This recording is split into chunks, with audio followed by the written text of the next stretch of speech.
I was halfway through my second coffee of the morning, still in pajamas, when the knock came. Not the friendly kind you get from a neighbor borrowing sugar. No, this was 3 solid official-sounding thuds that made my stomach twist before I even stood up. It was a man in a blazer holding a manila folder and looking far too serious for a Wednesday. "Are you Ms. Rachel Myers?" he asked. "Yes." "I'm from First Capital Bank. I'm here regarding the mortgage on 1128 Briar Lane." My heart paused. 1128 Briar Lane was my house, or so I thought. "I'm sorry, what mortgage?" He frowned, flipped the folder open. "There was a second mortgage taken out last year for $298,000. You're listed as the primary borrower. Payments are 90 days overdue. We've tried calling." I laughed. I actually laughed in his face. "That's impossible. I never took out a mortgage. I own my house outright." He handed me a copy of the paperwork. And there it was, my name, my social security number, my forged signature. I felt the world tilt sideways. My coffee slipped from my hand and shattered on the porch. I grew up in what people like to call a tight-knit family. In reality, it was more like tight-fisted. My parents, David and Carol, believed in family unity, but only when it benefited them. I was the middle child, the responsible one, the peacemaker. My older brother Ethan was the golden boy, and my younger sister Lily, the eternal baby. I was the workhorse, the fixer, the one who could handle it. When I was 24, I bought a modest 2-bedroom house with the money I'd saved from years of freelance graphic design work and waitressing through college. I worked 2 jobs, skipped vacations, drove a beat-up Corolla for nearly a decade. I was proud of that house. It was my one solid thing. My parents called it our family asset. That should have been a red flag. I called it home. They called it a backup plan. They never asked for much directly. It was always couched in guilt. When Ethan's business failed, it was, "Can you co-sign a small loan to help your brother bounce back?" When Lily had her 3rd baby and no savings, it was, "Just let them stay for a while." For years I complied, because that's what good daughters do, until they forged my name. I shut the door on the bank rep with as much dignity as I could muster and immediately called my mom. "Mom, what the hell is going on?" Long pause, then her voice soft patronizing. "Oh, honey, I was wondering when you'd find out." "Find out? You mean this actually happened? You knew about it? Your father took care of it. It was for Ethan's expansion. You know how hard he's worked." "My house, Mom. You used my house." She sighed like I was being unreasonable. "Makeda. It was in your name, sure, but it's always been part of the family. You're single, no kids. Ethan has a wife and 3 children. He needed it more. So you stole from me." "Don't be dramatic. You're always so sensitive." That was their favorite line. Anytime I stood up for myself, I was sensitive. That phone call ended with me throwing my phone across the living room and sobbing into the carpet. I ordered a full credit report and found not 1, not 2, but 4 accounts opened in my name over the last 3 years. The second mortgage was the biggest, but there was also a business line of credit for $30K, a Home Depot account with $5,000 in charges, and a bank account linked to wire transfers I never authorized. I contacted a lawyer, I froze my credit, I filed a police report. And then I made the hardest decision of my life. I pressed charges against my own parents. The weeks that followed were chaos. My family freaked out. My dad left a voicemail calling me ungrateful, saying I was ripping the family apart over paperwork. Lily posted a Facebook status about how some people love money more than blood. Ethan had the audacity to text me, "I thought we were close. How could you do this to Mom and Dad?"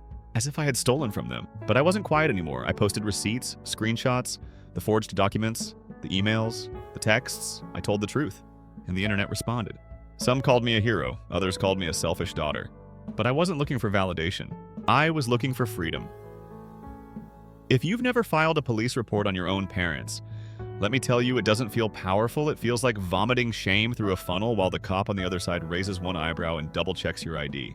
I sat there hands clammy reciting everything from my social security number to the last 4 digits of the fraudulent mortgage loan, trying not to sound like a lunatic. The officer, Detective Halpern, tapped his pen thoughtfully against his notepad. "You're telling me your parents forged your name to take out a $298,000 loan which they defaulted on, and used the money for your brother's bar?" I nodded. "Among other things. There's also a $30K line of credit in my name and a Home Depot card maxed out with God knows what. They use me like a silent investor." He shook his head. "This is straight-up identity theft. Do you have proof?" I slid over the file my lawyer had helped me compile.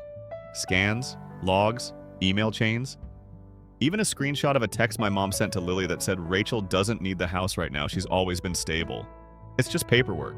He whistled. "They're not even subtle." "Nope." Within 48 hours, the police contacted my parents. I wasn't there, but I got the fallout in real time. Mom sent me a text, "You really called the cops after everything we did for you." Dad called 3 times. I didn't pick up. Lily messaged me something like, "This is unforgivable. You're destroying our family's name. People in church are talking." Meanwhile, my older brother Ethan radio silence. Not a single call. Not even a sorry this happened. I guess when your bar is funded by fraud, you stay quiet and hope the storm passes. But I wasn't giving them that luxury. My attorney, Gabriel Russo, was the kind of guy who had I don't bluff energy in a pressed Navy suit. He reviewed the case and said they knew what they were doing. "We can go criminal, civil, or both." I chose both. We filed charges identity theft, forgery, wire fraud. Simultaneously, we opened a civil suit to reclaim damages and block the foreclosure proceedings. Meanwhile, Gabriel advised me to file for a restraining order. They'll retaliate. Emotionally, legally, maybe even physically, especially if they think they're losing control. Boy, was he right. The Saturday after charges were filed, I made the mistake of going grocery shopping without checking my rearview mirror. As I stepped out of Trader Joe's, arms full of frozen chicken and oat milk, my parents were waiting by my car. "Rachel." My mom's voice rang out like a bell dipped in venom. "You won't even talk to us." I froze. "Everything we did was for this family," Dad added. "We built this life together." I turned slowly, jaw tight. "You forged my signature. You stole my house." My mom's eyes narrowed. "You've always been dramatic." And there it was again. The ultimate gaslight. I turned, unlocked my car, and said calmly, "I'm pressing charges. That's not dramatic, that's justice." They didn't follow me home. But that night someone egged my front door. Real mature guys. I vented anonymously on Reddit because where else do you go when your entire family implodes and you can't scream into a pillow loud enough? I wrote under an alt, "My parents stole $300K in my name and now I'm the villain." It blew up. Tens of thousands of upvotes. Comments poured in. Strangers told me I was brave. Others shared their own stories of parental financial abuse. Some DM'd me with legal advice or moral support. A few called me cold. One wrote, "You only get one mom." Yeah, and sometimes that one mom mortgages your future for your brother's tequila bar. Let's talk about Ethan. My golden boy brother with his charming grin and designer watches. His bar called Golden Hour, how fitting, was allegedly a family venture. Turns out the LLC had only his name and my mom's, mine omitted, despite the mortgage being in my name. One day Gabriel walked in with a smirk. "You'll love this, Ethan's being audited." Turns out some of those loan funds didn't go toward renovations or staff. They went toward gambling debt. And a 3-day Vegas trip booked under his wife's name. Spoiler, she didn't go. The IRS was sniffing around and I felt no obligation to warn him. When local media picked up the story, daughter sues parents over stolen mortgage, I braced for humiliation, but the headline didn't bury me, it exposed them. Suddenly the whispers at church turned into side eyes at my mom. Dad stopped showing up to community softball. Ethan's Yelp reviews plummeted. And me, I started to breathe again. I joined an online support group for adult children of financially abusive parents. I met others who had signed away cars, loans, apartments, all because family comes first. What no one tells you is that sometimes you have to come first. They say facing your parents in court is like performing surgery on your soul with no anesthesia. I used to think that was melodramatic. Then I walked into courtroom 4B on a rainy Monday morning and saw my mother sitting at the defense table in pearls and practiced innocence. My father sat beside her, arms crossed, mouth pressed into a line that used to terrify me as a kid. And across from them, me, their daughter. The ungrateful brat who dared to drag her family name through the mud. Let's begin. The prosecutor laid it out: forged documents, identity theft, misuse of funds, mortgage fraud. Simple, clean, legal. Then the defense took their turn. "Ladies and gentlemen," the lawyer began with a smile that could sell used cars. "This case is not about fraud, it's about misunderstanding. It's about a loving family who made financial decisions in a time of hardship with the full expectation that Rachel Myers, a devoted daughter, would understand the importance of unity." Unity, what a cute word for betrayal. He painted a picture of me as emotionally distant, a career-obsessed single woman with no dependents and no pressing financial needs. His words, not mine. He even said I had a history of reclusiveness. "Sir, I'm an introvert with a cat. Calm down." First up was the banker who processed the fraudulent mortgage. He admitted he never saw me in person. The documents were sent through a trusted family representative, aka my mom, and she provided a scanned ID. He was later disciplined for bypassing full identity verification. Next, a handwriting analyst confirmed, "These signatures do not match Ms. Myers' verified legal documents." Okay, solid start. Then came Ethan. He looked defeated. Not out of guilt, more like a man who just realized his tequila bar might not survive a federal investigation. Did Rachel know her name was being used? The prosecutor asked. Ethan hesitated. Not exactly. Did she give consent? No. Did she benefit financially in any way? Not directly. Did you? He glanced at my parents. Yes. Boom, I was the final witness. Tell us what happened when you discovered the mortgage the prosecutor prompted. I told the truth. I talked about the knock on the door, the forged documents. The way my mom said you're single, Ethan needed it more. I mentioned the guilt tactics, the manipulation, the years of being the responsible one while everyone else got bailed out of their messes. What was your emotional reaction? The prosecutor asked gently. I paused. I stopped being their daughter that day, I said. And they stopped being my parents. Silence hung heavy in the room. The defense didn't cross-examine. They didn't need to. Their goal was character assassination, not fact.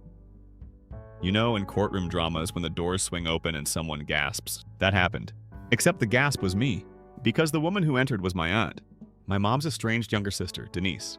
We hadn't spoken in over 10 years. She'd moved to Oregon after a falling out with my parents over something about inheritance and entitlement. She took the stand like she was born to it. I'm here because I saw what happened to Rachel and I couldn't stay silent, she said. This isn't the first time Carol and David used a relative's name to get what they wanted. Wait, what? Denise testified that 20 years ago, our grandparents' property had been restructured into a business loan that my parents defaulted on, forcing the sale of the house. It had been quietly swept under the rug, with a legal settlement buried in arbitration. They've always used family as collateral, she said. Rachel's just the first one who fought back. Cue collective jaw drop. The criminal trial ended with a guilty verdict on 3 counts: identity theft, document forgery, and mortgage fraud. Sentencing would be next month. My parents were handcuffed right there in the courtroom. No dramatic meltdown, no shouting, just silence. Ethan's still under audit, still silent. His bar closed within the week. Plumbing issues, the Yelp page said. Sure, buddy. Reddit exploded. My update post got gold. Someone made a meme of my mom's "she's single, no kids" quote over the words. IRS energy. I got DMs from people in similar situations. A teacher whose parents stole her college loan money. A nurse whose dad forged her tax return to claim fake dependents. Apparently I wasn't alone. Just one of the few who said enough. Next is sentencing, then the civil trial, then maybe peace. I don't know if I'll ever have a family again, not the kind with blood and baby pictures, but I'm building something better, a life with boundaries, a home no one else owns, and a spine that doesn't bend for guilt anymore. 3 weeks after the guilty verdict, I sat alone in courtroom 4B again. Same bench, same wood-paneled walls, same heavy air of betrayal clinging to everything like mold. But this time it wasn't about proving what they did. It was about what they deserved. The judge was a silver-haired woman with the kind of voice that could calm a riot or eviscerate you politely. Carol and David Myers. She began, you stand convicted of identity theft, mortgage fraud, and forgery.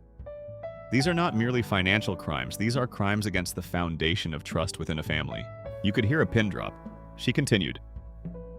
What makes this case particularly egregious is not the amount of money stolen, but the abuse of emotional leverage used to silence the victim. I don't remember breathing. Then came the sentence. David Myers, 18 months in county jail, suspended after 6 months with probation and mandatory financial restitution. Carol Myers, 12 months house arrest plus 3 years probation, 200 hours of community service. Slaps on the wrist, maybe. But the public shame, that was the real sentence. They lost their standing in church. My mom was asked to take a break from the PTA charity board. My dad's old golf buddies stopped returning his calls. Ethan went full ghost mode. Deleted his social media. Golden Hour Bar was officially shut down for financial restructuring, aka we got caught laundering personal loans. Lily moved in with friends across town. She sent me one message. I still think you went too far, but I guess I see why. That, I guess, did a lot of heavy lifting. Funny thing, I started getting cards in the mail. Letters, care packages, from people who read my Reddit posts, saw the local news, or just related. One was from a woman in Kansas. You said what I was too scared to say. My dad used my name for a $20K credit card and ruined my credit. I never confronted him. I wish I had your strength. Another from a man in Ohio. Reading your story made me call my bank and realize my mom had opened an account under my SSN. Thank you. I cried over each one. Not because they were sad, not because they were sad, but because I wasn't alone anymore. There's a special kind of grief when your own family violates you, but there's also a special kind of freedom in surviving it. It was a plain envelope, no return address, postmarked from a suburb 2 hours away. Inside a single sheet of paper folded neatly. My name was written at the top in handwriting I recognized instantly. It was from my dad. "Rachel, I know you probably won't read this. Maybe you'll burn it. I can't blame you, but I want you to know that I've been thinking about what the judge said, about how trust is more valuable than money. We didn't just take from you, we broke something. And I don't know how to fix it. Your mom still thinks this will blow over." "I don't. I'm sorry. Truly, I know it's too late, but I needed you to hear it." "Dad." I stared at it for a long time. Not because I forgave him, I didn't, but because it was the first time in 31 years my father had ever said he was wrong. I didn't reply. I didn't burn it either. I put it in a box labeled closure, along with the court transcripts, my copy of the mortgage documents, and a thumb drive of all the screenshots that started it all. Maybe one day I'll open that box and feel peace. Maybe I'll always feel a tightness in my chest when someone says, "But they're still your parents." Maybe both can be true some days. Some days I eat ice cream for breakfast and feel like I dodged a lifetime of manipulation. Other days I see a little girl holding her dad's hand in Target and feel something twist inside me. But mostly I'm free. Story 2. Lauren Martinez is my name. I'm 41 years old, and I thought I was the stable one for the majority of my adult life. While my younger brother Chris was bouncing from one crazy scheme to another, I remained grounded as the daughter who kept the family together. In San Diego, I developed a career as a financial analyst, putting in long hours and helping out whenever my parents needed it. When Dad got sick, I was the one who subtly paid the property taxes on their home. I paid for their groceries.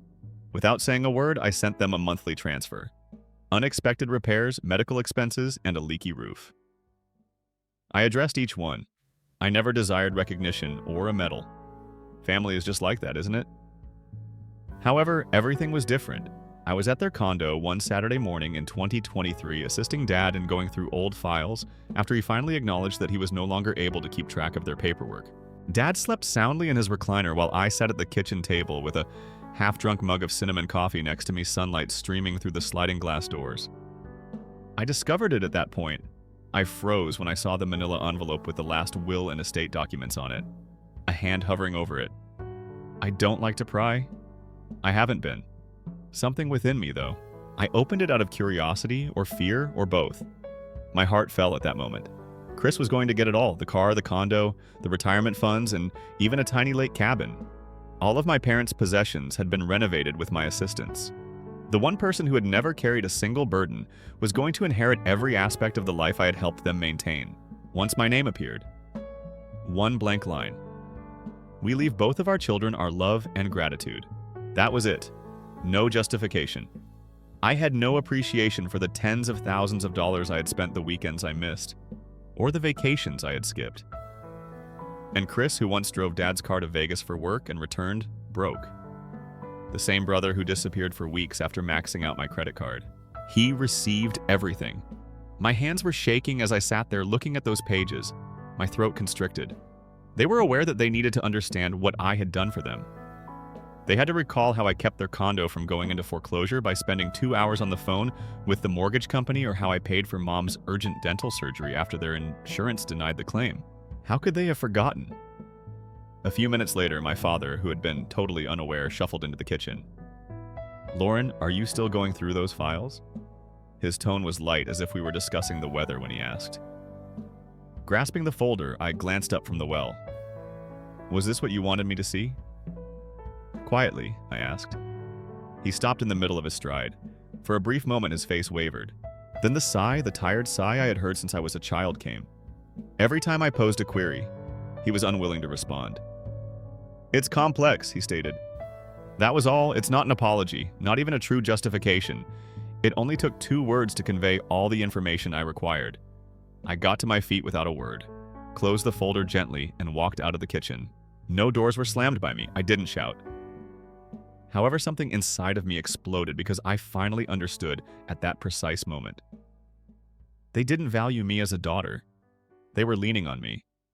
And I came to the conclusion that perhaps I hadn't meant much to them in life if I hadn't mattered to them in death. I disappeared for the next 2 weeks. I did not make a call. I didn't send a text. I didn't arrive at their condo as I usually did on Saturdays, managing their pharmacy app, checking their bills, and modifying their thermostat. I vanished, and none of them did either. Chris' dad and Mum didn't bother to call. Perhaps they waited for me to settle down. Or perhaps they thought that, as usual, I would ignore this, like the obedient daughter who understood her role. But I was starting to realize the truth. Something sharper and ugly. They hadn't even realized I was no longer there. Since they had never considered it to be assistance, they did not miss it. It's just background noise, there at all times. Dependable at all times, never given credit. Then at last the silence broke. Mum sent a text message. Informal. It's almost windy. Hello, sweetheart. Once more, the water heaters are acting strangely. Before next weekend, could you please check it? Regards. Don't apologize, the will is not mentioned. Simply the belief that I would arrive and make things right as if nothing had happened. I spent a lot of time looking at the message. They genuinely believed that I would act as though this didn't exist, that I would arrive. Take a toolbox, put on a smile, and continue acting like you're acting. I was unaware that I had been wiped out of everything I didn't know. To them, I was simply the family's fixer, reliable and helpful. Throwaway. I typed a brief response. Apologies, you'll have to make another call. Another text buzzed in a minute later. For my father this time. Avoid being dramatic. We simply assumed that you didn't require any assistance from the will. You're in control of your life. That one truly made me laugh aloud, as though I was in charge, as though somehow managing to keep everything afloat meant I wasn't worthy of praise.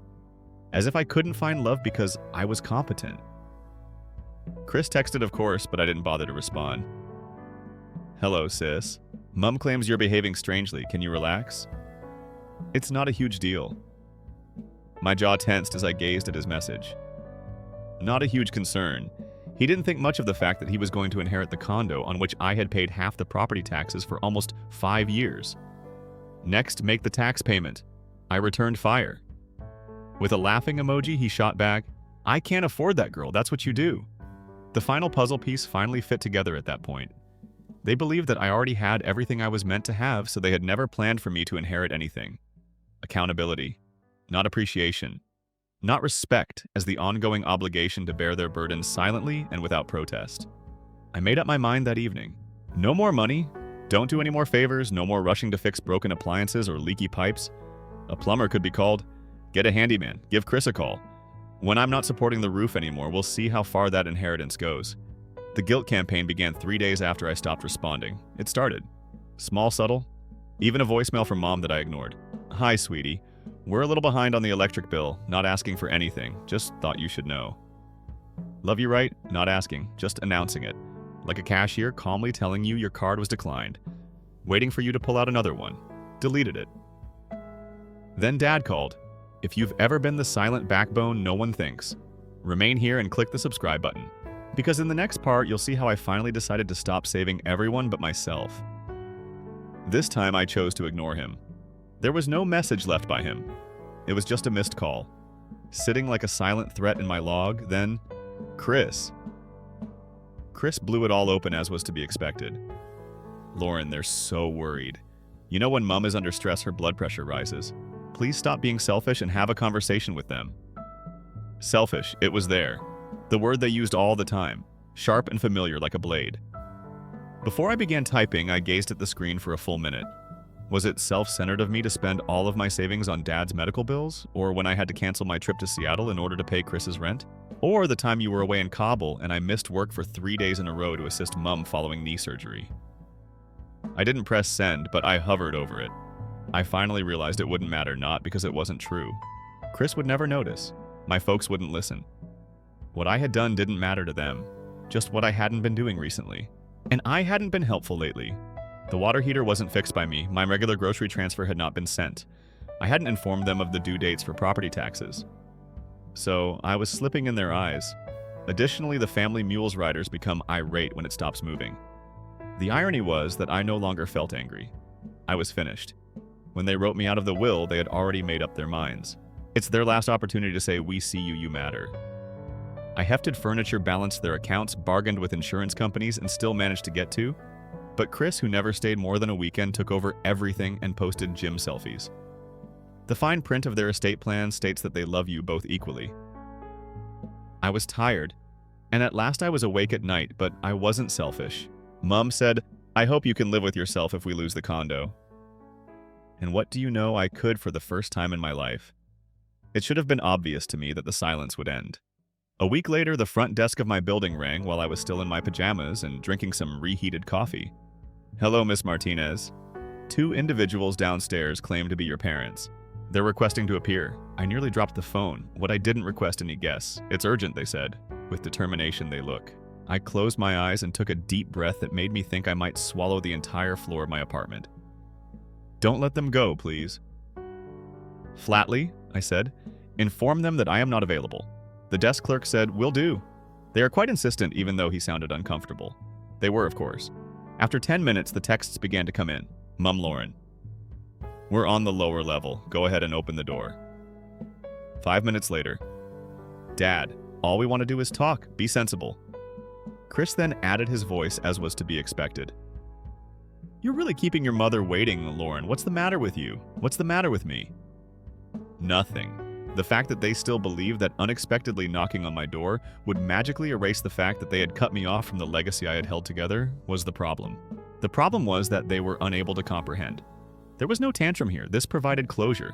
They obviously needed to hear it firsthand, though. After grabbing my keys and putting on a faded sweatshirt, I went downstairs.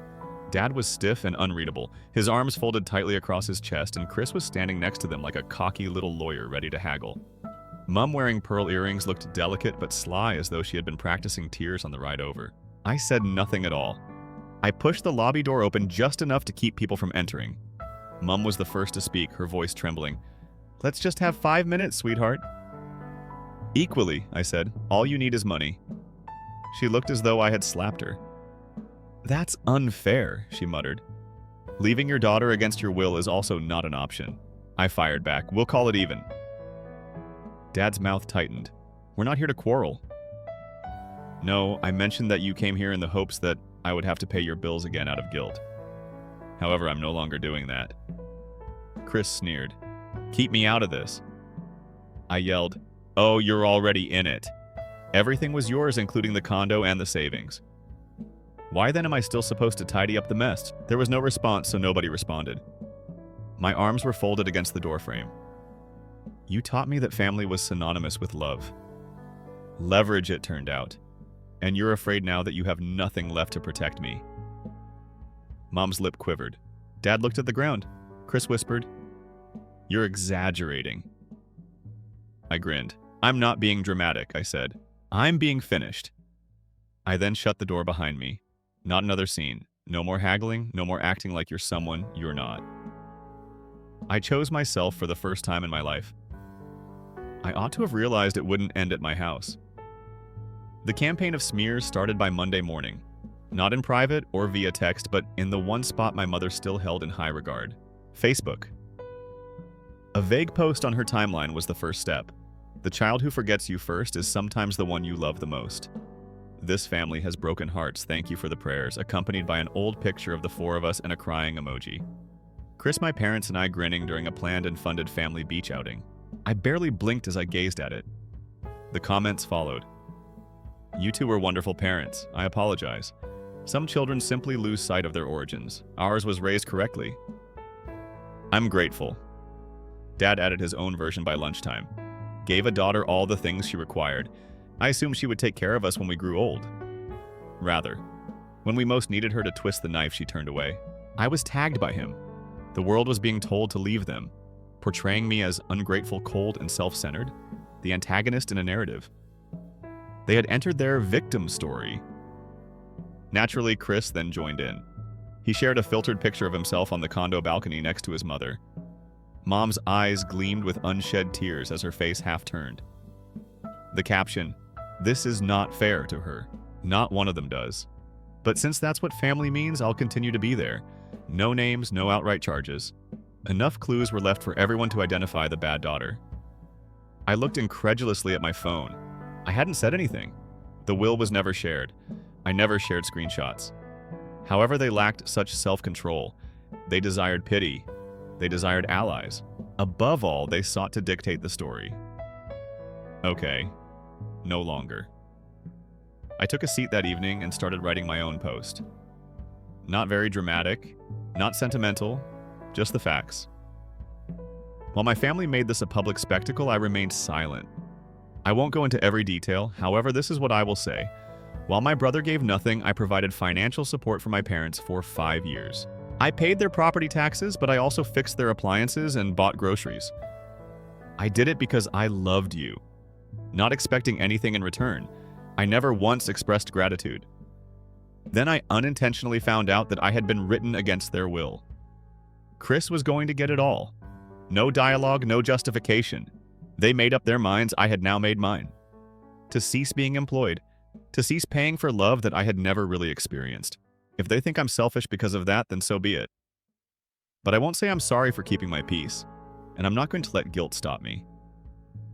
I clicked post, and I experienced a glimmer of relief for the first time during this whole storm. I had finally come out of hiding, not because the war was over. If you want to hear part 6 where things get out of hand one last time, please let me know. The influx of messages that followed caught me off guard. Some were quiet, kind support from friends, former coworkers, and even 2 cousins who acknowledged they had always thought something wasn't right with the way I was treated. Others weren't as nice. I received a direct message from a woman at my mother's church.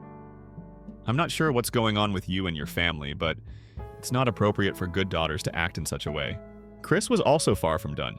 He posted a flurry of stories on Instagram, never explicitly mentioning my name, but making it clear who he was referring to. Screenshots of my post with careful cropping, with captions like, "Real family shows up without being asked."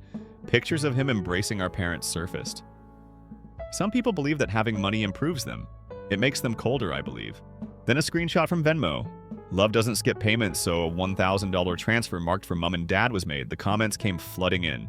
Chris, you're incredible. Having a son like you is a blessing for your parents. I wish my children resembled you more. Reading it made it difficult for me to breathe. That $1,000. After 5 years of me paying all the bills while they pretended I didn't exist, they made one ostentatious gesture. However, appearances were more important than facts. I understood that the issue was not who had done more. It was about who did less and looked better. And Chris always won that game. I said nothing, however, until the letter came. Handwritten, as if we were ensnared in a drama from the 19th century. Mentary. We're devastated, dear Lauren. For something so trivial, you have abandoned your family.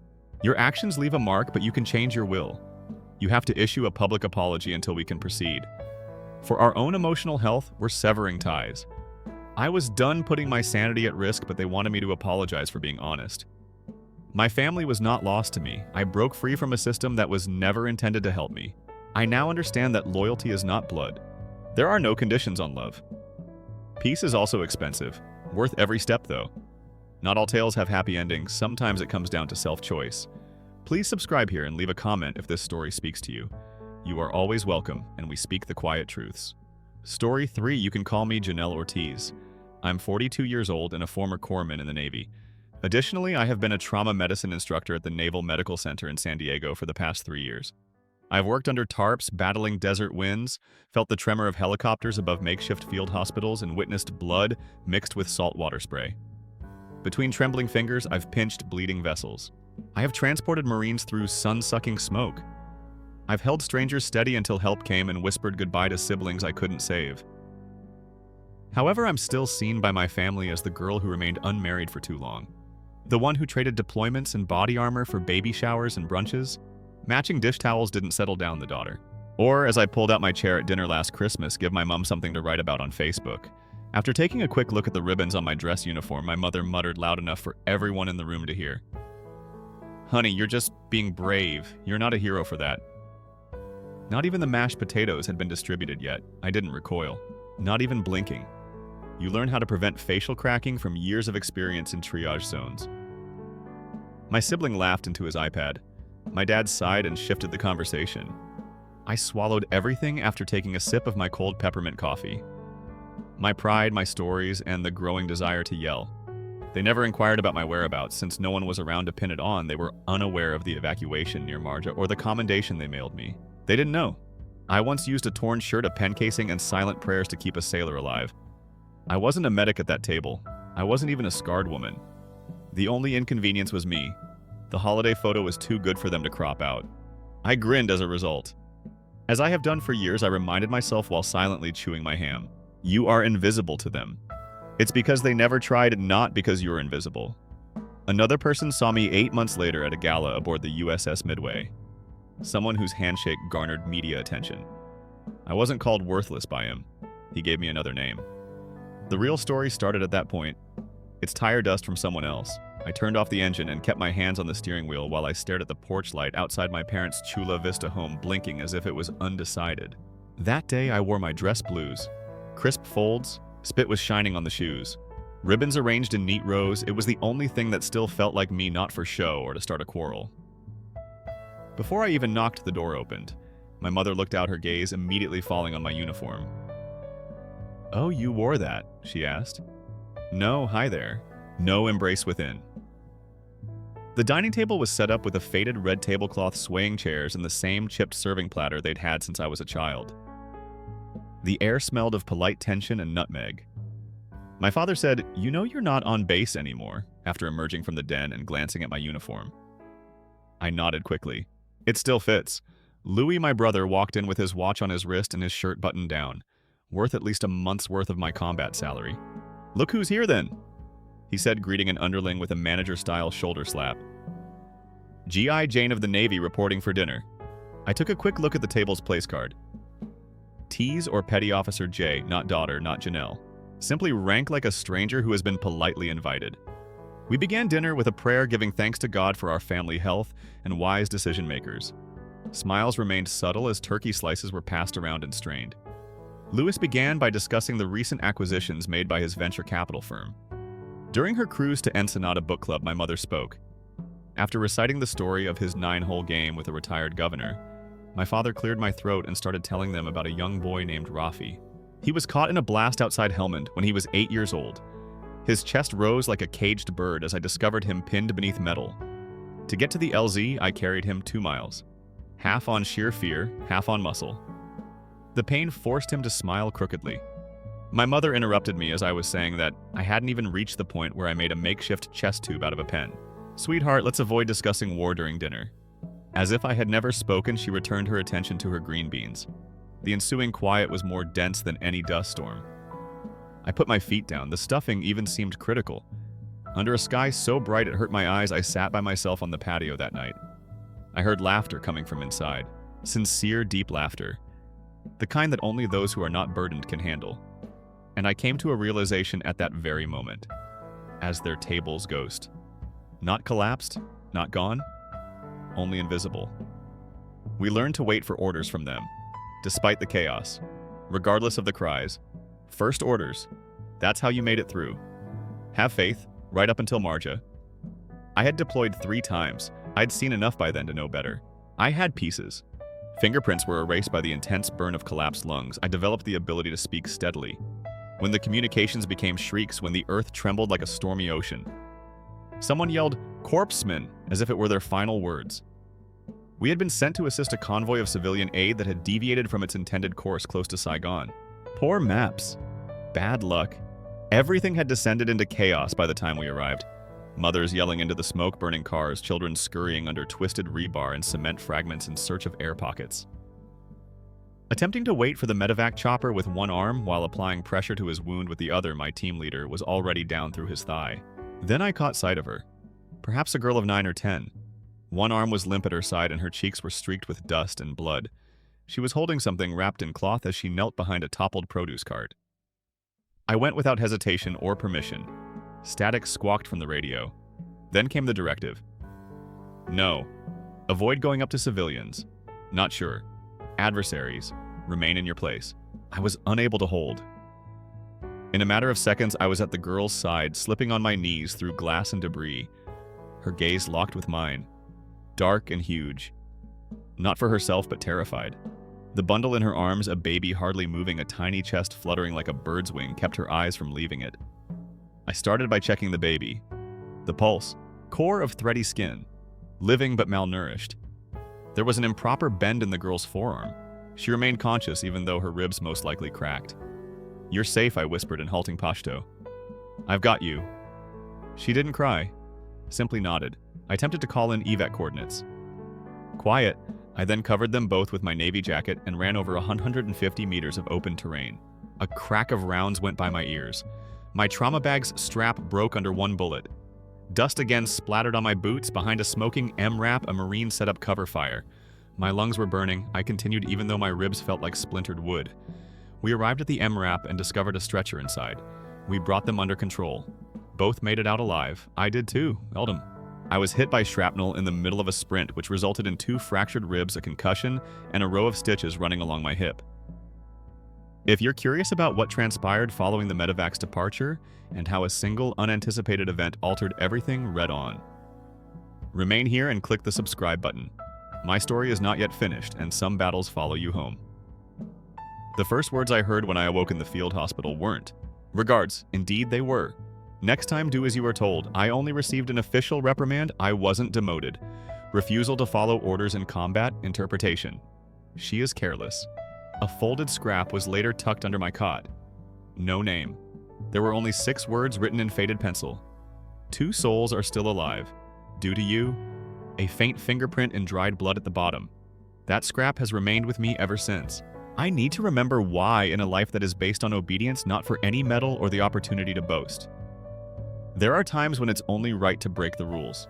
I never told my family they wouldn't have asked when I returned to the United States. Furthermore, I doubt that they would have desired the truth even if they had. Then came the envelope. Lettering was raised on thick ivory paper. Though whispery type of stationery, being included should make you feel honored. Across the front, my name was typed in a fancy, clean font. No Janelle Ortiz, petty officer. Gnosis, only rank and last name. As if I were being called to a meeting rather than being invited to a party. An invitation that looked like a high-end brochure was inside. The wedding of Louisa. Early summer black tie is optional in the Temecula Valley. Please RSVP by the rehearsal dinner at a vineyard on the 15th. Vows with a view of undulating hills. The bride's family is throwing a brunch. It resembled a perfect vacation advertisement. I spent almost an hour looking at that envelope. I knew exactly what my response meant, not because I was unsure of it. They were inviting the polished me, the safe silhouette, the sister who would hide her scars and stories behind chiffon sleeves and courteous conversation. My mother was warning me already. A scene where pastels smile more should not be created. However, I discovered that remaining silent is just another way to make someone disappear. I therefore made the decision to go, but not for them. I made reservations for a car and a flight, and I put on the same outfit that I hadn't worn since a shipmate's funeral. I pressed my creases sharp enough to extract blood, and I buffed my ribbons until they gleamed. I refused to sacrifice aspects of who I was in order to keep everyone else comfortable, not because I wanted attention. The valet stopped when I got out of the rental car at the Vineyard Estate. He glanced up at my face from my medals, then down at my shiny black Oxfords that clicked against the white stone walkway. He stammered, "Thank you for your service." I nodded courteously at him. "You're welcome." With its glossy tile floors and ivy spiraling up white pillars, the interior glistened like a magazine spread. A quartet of strings playing notes so delicate they appeared to be entwined with the peony fragrance. Everything shone carefully chosen for the ideal pictures. That picture did not include me. Not at all. My mother didn't start off by saying hello or welcome. Only. "You wore that, I see." Misty silver hair twisted into a sleek chignon adorned her gown. At her throat, pearls nested. The smile never reached her eyes, but her lips quirked. I spoke in a steady tone. No dress code prohibiting military service caught my attention. She winced. A small muscle twitched close to her eye. Then she let out a sigh. "Simply put, we didn't want a show. After all, it's Louisa's day." Of course. The man with a startup that matches wines to your Spotify playlist shouldn't be overshadowed by a decorated corpsman. Without asking, my father pushed a glass of Prosecco into my hand. The photographer glanced at me and continued, "We also heard that you're a doctor of some sort," when the bride's mother leant over to whisper, "How courageous." I gently corrected her. "Not a medical professional. I'm a corpsman in the Navy." "Oh," she blinked. "Like a nurse?" "No, like the person who covers a hole in a person's chest as bullets travel through the air." Her face turned white. I gave her a small, unsettling smile and turned to leave. The ceremony took place outside under a silk canopy surrounded by eucalyptus and white orchids. Perfectly aligned rows of white chairs spread out like military formations. Except for me, everything was precise, soft, and luxurious. Slipping into the second row was my move. There was an empty chair next to me. No name card, no buffer, a quiet pause, a courteous separation. Nobody said anything. My cousin wasn't tinkering with cufflinks, not the Instagram-scrolling college buddy. Everyone was aware of my identity. They simply had no idea how to avoid it. Laughter drifted across the patio light, and brittle never reaching the belly as I watched guests drift in sequins, flashing suits, and rich navy velvet. I looked around for people I knew in the chair rows. Most people gave me broad, courteous smiles or quickly averted their eyes, as though they had a duty to acknowledge me, but was unsure of how to position it. The quartet began playing a soft, classical melody. I was unaware of the name. Background music never appealed to me when my ears were filled with dust and blood. The bride then showed up, radiant, delicate, a vision derived from dreams on social media. Luis's fingers were intertwined and she stood stiffly at the altar jar. For a brief moment, his eyes met mine. Not pride, not love, not even irritation. Just math. As if he was attempting to get me out of the picture. This was his big moment, his polished day. Additionally, I was the tapestry's incorrectly colored thread. I didn't recoil. I remained motionless, boots planted, shoulders squared. When the officiant made the trite joke about eternal devotion, I didn't applaud. The vows didn't make me cry. I had seen vows shattered by gunfire. People began to trickle inside for the reception after the ceremony. Crystal light dripped from chandeliers. The height of the champagne allowed it to reflect the candles below. In immaculate white jackets, servers drifted by. I walked over to the extended family table. There was only a folded tent that said Petty Officer Charities and no personal name card. Salmon, asparagus, spears, lemon thyme, and truffle risotto were served for dinner in perfect circles. With deliberate care, I cut through the fish, chewing quietly while chatter rang out around hot yoga retreats and winery outings. Dessert showed up, a mango mousse with edible gold leaf on top. Photographs were taken from all directions by cameras. I didn't say anything as I finished mine. My cousins came into play at that point. What precisely do you do then? Swirling a neon cocktail that looked more like a nightclub than a wedding, one person asked. I looked him in the eyes. It's neither hot nor cold. Put an end to the bleeding under fire. I instruct medics on how to avoid dying. Who gets another chance at breathing is up to me. In fallen gouges, I am familiar with every bone in the body. They blinked. At last one spoke. Whoa, I assumed you were constantly upset. That's pretty awesome, I gave a nod. Yes, it is. They didn't inquire further. They had no idea how. I got up, excused myself, and stepped out onto the edge of the balcony. Air at night. It smelled cool with a hint of lavender and a hint of resentment inside. The laughter came back. Excellent. Secure, not touched. However, I didn't feel isolated. Not now. The atmosphere was charged, as if it were incomplete, awaiting outside the lights. From the balcony, I had only walked a short distance, when my shoulder was tapped. The world tilted as I turned heart-setting. 2 Secret Service agents stood on either side of him. Every American has seen the man behind a podium. His temples are covered in silver hair, a presence that silenced the room eyes alert despite fatigue. The American president. I briefly believed I was having hallucinations. He then extended his hand. Are you Janelle Ortiz, a petty officer? Are you a demon? Indeed, sir. He continued to hold my hand for a second. My eyes met his. He said, I've read your record. More lives have been saved by you than by many officers and entire careers. It's been a while since I wanted to meet you. Behind me, the room froze, glasses in midair. Over plates, forks paused. I heard my mother gasp, but I didn't turn around. The president faced the assembly. She did more than serve. Because of her nearly 40% increase in survival rates in some areas, she invented battlefield triage. It takes more than just bravery. That is genius. My chest constricted. From the silence of truth, not from pride. At last a word. There was a clap, then another. It was the silence behind me, though. What carved deepest was the stunned silence of family.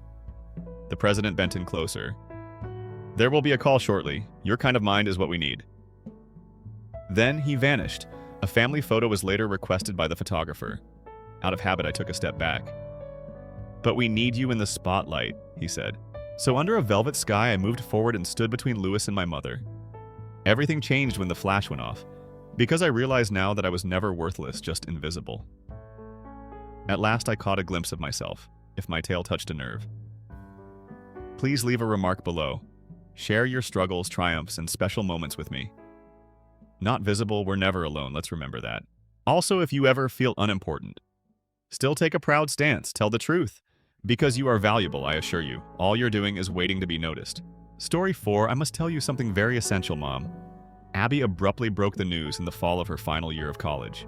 Observing the gravity of her expression, I assumed it had to do with looking for a job, but her following statement really took me by surprise. I'm getting married. My coffee cup holding hand froze in midair. With whom are you married? Matt Watson. He was my college's senior. He currently works for a construction business as an engineer. His name was familiar to me. I mistook him for one of Abby's pals. Every now and again, she said I never thought they were dating. You've been seeing him for how long? 2 years or so. But I simply couldn't find a suitable moment to present him to you. I felt a twinge of loneliness as I saw her uncertain countenance. Did she not feel comfortable talking to me about relationships and love?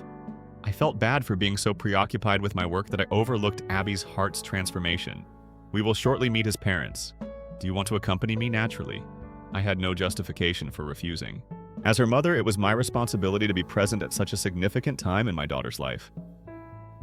We went to the Watson family's house in a posh area a week later. I felt a little uneasy because of the big mansion and gate. I had no idea that Abby's fiancé would come from such a distinguished family. Being as quiet and reserved as an engineer, Matt was kind and obviously cared for Abby. However, he was considerate and nice when he spoke. However, Tom Watson, his father, was the issue. My business is a construction firm when he gave his business card to me. I was surprised. Tom Watson was a well-known member of the local business community, and Watson Construction was a well-known brand in this area. My name is Win Piper.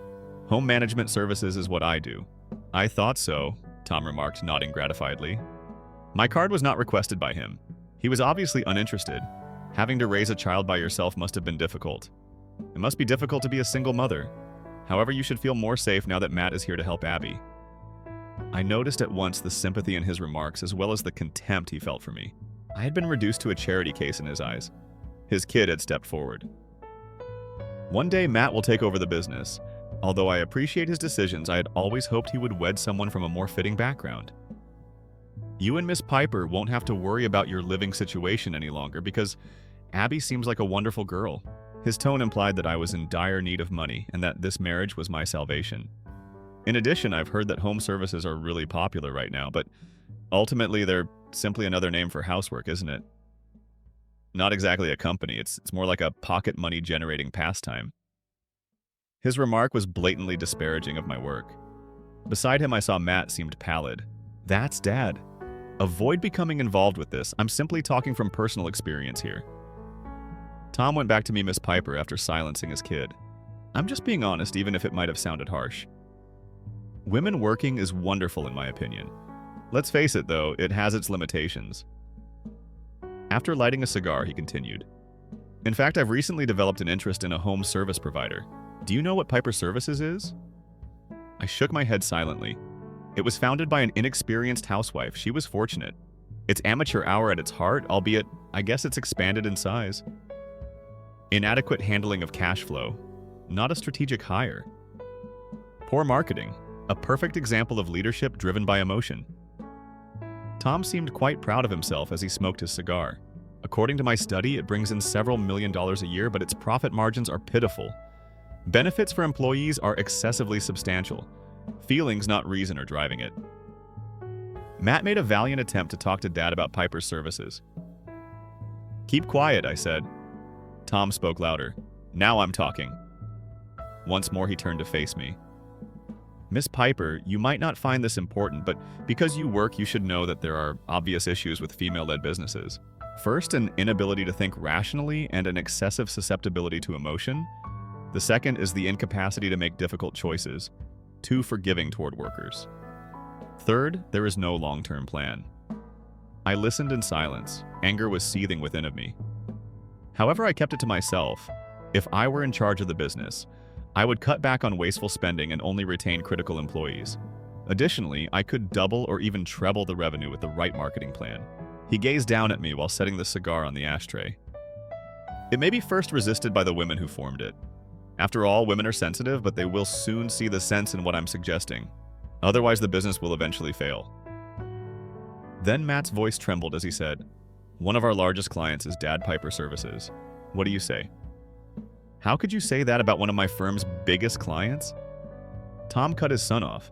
"You're not old enough to comprehend. The facts must be presented honestly in the business sector. Politeness and flattery don't help a business flourish." Then he faced me once again. "Just between us, Miss Piper. Depending on the conditions, there's a potential I may soon be managing that business. I may even think about employing you, naturally with appropriate operational supervision." I just grinned without uttering a word. Tom assumed that I was oblivious and proceeded with even greater haughtiness.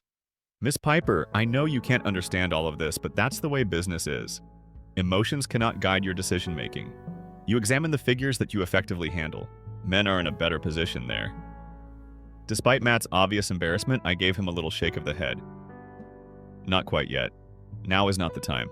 The staff will undoubtedly feel more safe if I take over that business. It's only natural. They must be nervous, under the direction of amateurs. But it would become a solid workplace with a seasoned businessman like me leading it." Tom, obviously satisfied with himself, glanced around the room. "Real business plan looks like that. Reasoned leadership, not sentimental thinking. In that regard, women simply aren't cut out for this line of work."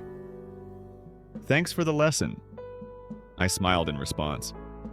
However, I had already made up my mind about this man in my heart. He is a person who eliminates anything that doesn't align with his worldview and evaluates others based solely on looks. Even if he ended up being the father-in-law of my daughter, such a dude would be avoided by me. "I'm very sorry, Miss Piper," Matt murmured regretfully on the way home. My father spoke things that I never expected him to say. "Don't stress over it. He's not like you at all, are you?" "Obviously not. You are the originator of Piper Services, and I have known that since the beginning.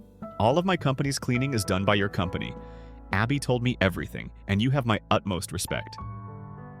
Indeed. I owned Piper Services, the business Tom was so keen to buy.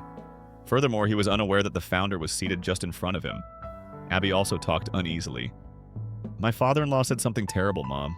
I apologize. It's all right. You should not be concerned." Despite my assurances, a tiny feeling of uneasiness began to grow within of her. What if on the day of her wedding, he said something like that I wouldn't allow him to spoil my daughter's most significant day? So more than anything else, I started to be ready for the worst. I wanted the best for Abby. I believe that desire was much more ingrained in me than it is in most mothers, because I can still feel the tightness in my chest from that day 16 years ago. When Piper was 32, Abby had just begun first grade I. As a full-time homemaker at the time, I led a humble but contented existence.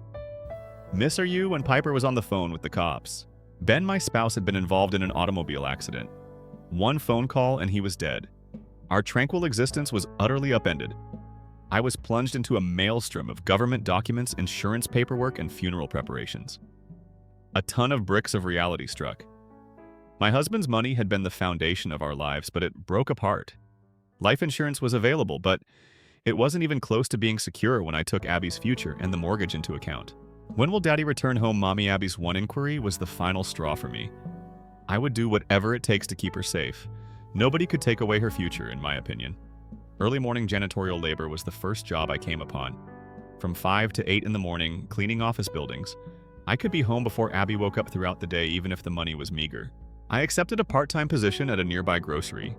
I did data entry job from home in the evenings, taking care of Abby while working 3 jobs a day.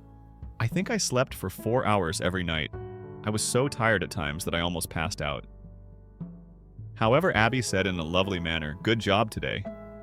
The world's finest medication was Mommy. Despite the little amount of time we had together, I made every night, regardless of how exhausted I was, meaningful. I reserved 30 minutes for us alone. We discussed her school day, her friends, and her aspirations. I was working hard, and Abby knew it. Greater maturity than most kids her age. Taking care of herself, including bathing, finishing her homework, and getting ready in the morning. Her kind welcome home, Mama took away all of my weariness when I got home. As the years passed, we settled into a groove. Abby gained many of friends and did well in school. I gradually began saving money and improved at my employment. But I started to have a question. Is this sufficient? I was going to be close to 50 by the time Abby started college. Could I really use my existing salary to finance her dreams for our future? Wasn't there something more reliable and sustainable? Keeping those ideas in mind, I used all of my strength to get through each day. Abby was in her second year of middle school in the fall. My life took a different turn after an unexpected reconnection. I ran into Sandra Baker, an old college friend, at a shopping center. When is that you over a decade had passed since our previous encounter? How are you? Do you have a spouse? In response to her casual inquiry, I told her about my marriage. For the first time in a long time, I felt like someone actually understood me as her face became hazy and she lowered her head profoundly. In reality, I'm divorced and am parenting my child alone. Isn't it difficult? We were immediately drawn together by that same experience. We then traded contact information and ended up chatting for about 2 hours in a nearby cafe. We spoke about our pleasures and struggles. Since her divorce, Sandra had been working as a freelance translator, but the inconsistent pay caused her worry. I'm hoping we can do something together. The whole affair started with just one statement. Sandra gave me a call a few days later. How would you feel about launching a home management business? An aging population, an increase in dual-income homes, and time-pressed modern lifestyles were all factors she had already thoroughly researched. Every indication was that the need for domestic assistance was increasing. However, do you believe we can actually succeed? She confidently brushed my misgivings aside. When it comes to cleaning, you are an expert. And for years, each of us has been managing whole houses by ourselves. Nobody knows our clients as well as we do.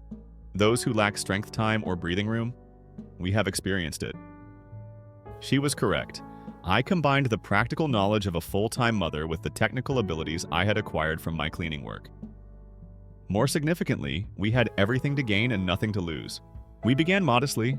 Neighbors' word-of-mouth recommendations resulted in requests for grocery shopping, food preparation, and cleaning. We accommodate jobs during the day on weekdays. Sandra's translation deadlines and my cleaning shifts. Sandra was in charge of sales and money. I concentrated on personnel training and operations. We started off as a 2-person team, but within 6 months we had 10 members. They were all ladies who had experienced the hardships of life just like us. Caregivers, stay-at-home mothers, single mothers, and those balancing work and family obligations. Observing them at work, I understood that this was more than simply a company. It was a place where women could support one another and reclaim their freedom. A location where helping others enables us to grow and make a contribution to society. The difference was even apparent to Abby. You seem so content these days, Mommy. She was correct. My husband's death would always be painful. However, I had discovered a fresh feeling of purpose and existence that I had created with my own hands. Financially, the first year was difficult. Despite our occasional disagreements over how to manage the company, Sandra and I continued to clean. And with time, people began to notice our methodical approach and considerate service. Word got out. We made over $100,000 by the second year. By the third, we established a legitimate office and incorporated the company. Other businesses in the sector began to pay attention when we were highlighted in the local press. Abby was a high school student by then. She informed me of her desire to get a business degree. One day I want to assist your business. I thought all the struggle had been worthwhile when I heard those words. I had begun as a full-time housewife and never dreamed of owning my own business. The unpredictability of life is what makes it so fascinating. What started off as my second chance for Abby's sake had developed into something that benefited a great number of people. And I wasn't going to allow my daughter's wedding day to be marred by a man who disparaged that tradition. I got to the location a little early on the wedding day. Among the most distinguished spaces in the hotel was the function hall, a lavish event that fully reflected the significance of the Watson family's position. Abby's white wedding gown made her seem stunning.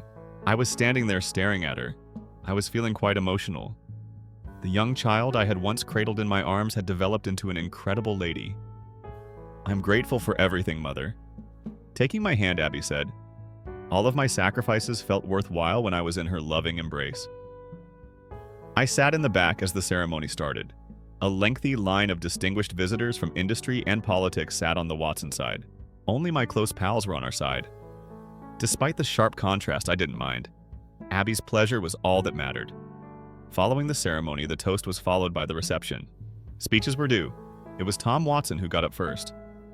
We appreciate your attendance as we celebrate my son Matt and Abby's marriage today. He spoke with ease and polish. To tell the truth, there was a time when I wished Matt would wed someone from a family more suited to standing a young woman from a traditional, affluent household. There was a bustle in the room. Abby's face went a little darker. But it's also my responsibility as a parent to honor my son's desires.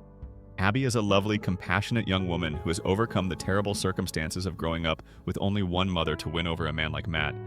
And it is evident that Matt genuinely loves her.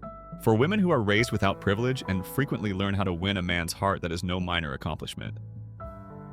The room was filled with a murmur. The remark was obviously incorrect. Maybe Abby's understanding of adversity is the reason she was wise enough to keep someone like Matt from slipping away. Comfort-raised women typically lack the instinct for survival. Matt's face became white. Abby's eyes filled with tears. I mean it as a compliment, of course. Women who have experienced the hard truths of life know what a decent man is really worth. Abby established a strong friendship with Matt, a talented young guy. Having such life skill is admirable. Tom then turned to face me. You brought up your daughter to be a good lady on your own, Miss Piper. Your job in domestic services must have been challenging, but Abby's strength came from that very practical experience, and we should be proud of that. My fist tightened. By helping people in their homes, Miss Piper has been able to support herself. That's not at all shameful. No matter what you do, be proud of it. There was complete silence in the room. Of course, our family's social and economic standings differ from one another. Nevertheless, Matt and Abby continue to grow their relationship, and I sincerely hope they find happiness. His remarks gave the impression that we had fought our way up from a lower social level. From now on, Miss Piper, you and Abby are also part of the Watson family. You don't have to fight alone anymore. Matt will look after you well. And as family, we will help you too. Abby will be delighted to have a father figure at last, I'm sure. Children raised by a single parent do require strong male direction after all. He seemed to think that this marriage was saving us. After a tough life, I think you'll find rest at last, Miss Piper. Cleaning services will no longer require you to invest excessive effort. You may now live more comfortably as a member of the Watson family. With a sense of benevolence, he talked with pride. Social boundaries can occasionally be overcome by love, and the wedding today is evidence of it. Two individuals from disparate social classes and backgrounds have joined forces. The narrative is lovely. Even though I continued to smile subtly, my rage was still burning deep inside. He presented us as their high society's acceptable charity case. By his kindness. Let's raise our glasses to Abby and Matt now. To genuine affection, a toast. Overcoming the disparity in class. I made a solid choice in my heart while the room swayed in uncomfortable quiet. The microphone then made an announcement. We then invite Miss Wynn Piper, the bride's mother, to speak for a little while. Abby turned to face me, hope shining in her eyes. I got up from my chair. As I took the microphone, my hand shook a little. Everyone was watching me. Even Tom seems perplexed and unsure. Right now. Thank you for joining me today, ladies and gentlemen, to celebrate my daughter Abby's wedding. I'm Abby's mother, and my name is Wynn Piper. I steadied my voice by taking a deep breath. I lost my spouse when Abby was 7 years old. I brought her up by myself for the following 15 years after that day. The room froze. It was challenging. Very difficult. Jobs weren't easy for me because I was a full-time housewife. To support Abby, I worked 3 jobs, data entry at night, part-time at the grocery store during the day, and office cleaning at dawn. I turned to face my daughter. Now tears trickled down her cheeks, yet she never once grumbled. She would always remark, "Good job today, Mom," and grin as she greeted me. I persevered because of her strength. Soft sobbing reverberated across the gathering. I launched a home service company 10 years ago with my buddy Sandra. It was once a tiny business, but with the help of many, it has now expanded to employ more than 200 people. Tom's face shifted. We at Piper Services assist time-pressed people in managing their everyday lives. It is a privilege to have Watson Construction as one of our esteemed customers. A commotion occurred in the room. Tom looked anxiously at Matt. A person's looks is frequently used to assess them. I was considered the unfortunate single mother for a very long time. However, I never let their criticisms deter me. I followed my own route. I faced Tom and looked him in the eyes. Abby observed me as I went. She developed into the type of woman who could be loved by someone as amazing as Matt, and I think that's why. The audience exploded in heartfelt cheers. I put down the microphone and went back to my chair. Stunned Tom stays upright. His hands were shaking, and his face had turned pale. He came up to me after the reception. I want to truly apologize, President Piper. My last statement was really inappropriate. He said he was sorry. I would be grateful for the opportunity to talk with you more if that is feasible. As you can see, our organization is presently seeking to diversify into new markets. As soon as he understood I was a successful business owner, his tone had altered. There wouldn't have been an apology if I had truly been a single mother. I declined courteously. Thank you, but let's just enjoy our connection as Matt and Abby's family from now on. Maybe another time as for business. Across the room, I could see Abby grinning and having a heartfelt conversation with Matt. Tom Watson's morals, in my opinion, would never alter, but as long as my daughter was content, that was sufficient. Matt called me out of the blue 6 months after the wedding. Do you have a moment, Miss Piper? I want to talk about something about my father's business. He spoke in a different tone. I mean it. In trouble. There was obviously a problem. Matt and Abby paid me a visit the next day. Abby was clearly concerned and Matt was sullen. The fact is, my father's business is having a lot of problems. Matt started. He lost the trust of several staff after the wedding. He spoke to you in front of several of those who attended the event. I was taken aback. I was unaware of the presence of Watson construction workers. Even though he normally talks down to his employees this time, it made them push themselves to the edge. Abby added her voice. There are several women in management at Matt's firm, Mom, and they were particularly incensed. Matt gave a nod. My father has previously made sexist comments, but this time he was addressing an accomplished businesswoman like you. Well, something was sparked. Suddenly, all of the women in the company started talking. It was far worse than I had anticipated. Major clients have even complained to us. They have stated that they are unable to do business with a corporation that is led by an individual who holds such antiquated beliefs. Matt went on to say that my father's angry reaction was the worst part. He stepped forward and said that the clients were simply overreacting and that the women were being overly sentimental. He declines to accept any accountability. A deep moan escaped my lips. How is the business doing financially then? Not good. Half of our senior staff have left and a third of our important clients have canceled contracts. We've lost almost all of our female project managers, Abby stated worriedly. In the midst of all of this, Matt has been trapped. It's been really difficult for him. My father maintains that this is only a short-term problem, but that is untrue. The survival of the business is in jeopardy. I paused to reflect. So, what would you like to do? Matt's eyes are fixed on mine. I can't do it alone, but I want to take over the business and rebuild it. I need your assistance. My assistance, Miss Piper, indeed. My goal is to establish a commercial alliance with your organization, to create a new paradigm that prioritizes the combination of building and service. You are the kind of person I need, someone well-respected to aid in rebuilding the company's confidence. I hesitated, then answered. Okay. However, I have health issues. Whatever they are, Tom has to resign completely first. Second, a complete overhaul of the corporate culture is required. No more prejudice, no more sexism. Respect must be shown to each and every employee. Without hesitation, Matt nodded. Of course. That's what I want to do. Later, he went up to his father and asked that executive authority be transferred. Of course, Tom blew up. However, the board had had enough when the crisis's full extent became apparent. In the end, they all called on Tom to step down. He yelled, claiming to be ungrateful and a traitor. However, even the biggest stakeholder in the firm, his elder brother, informed him, Tom, it's over. At last, Tom officially acknowledged reality. Due to health concerns, he resigned, and Matt assumed complete control of the business. Nevertheless, Tom went on murmuring that it had been an error. Abby, Matt, and I collaborated to construct Watson Construction over the course of the following 3 months. Many workers were first dubious, but eventually trust started to grow again. Sending a few of my company's female managers to Watson Construction to assist in spearheading organizational restructuring was particularly successful. People were impressed by their character and ability. Now enrolled in college, Abby contributed to the creation of a new HR system using her knowledge of business. The company's antiquated methods were revitalized by her innovative and adaptable thinking. Watson Construction underwent a transformation 6 months later. Employee happiness skyrocketed. There were new customers. The firm started to garner industry attention, and the proportion of women in leadership increased to 30. Tom no longer showed up for work and had fully distanced himself from management. The business was flourishing under Matt's new leadership when he was formally appointed CEO. Matt and Abby came over one day to update me. Matt grinned as he stated, "Thanks to you, we achieved 150% revenue growth this quarter. We're adding fresh talent at a good rate, and employee turnover is far lower." With delight, Abby said, "The atmosphere on job sites is so much better now, especially with more female engineers." I was genuinely joyful. This is the outcome of your diligent efforts, you two. But without your help, we couldn't have succeeded.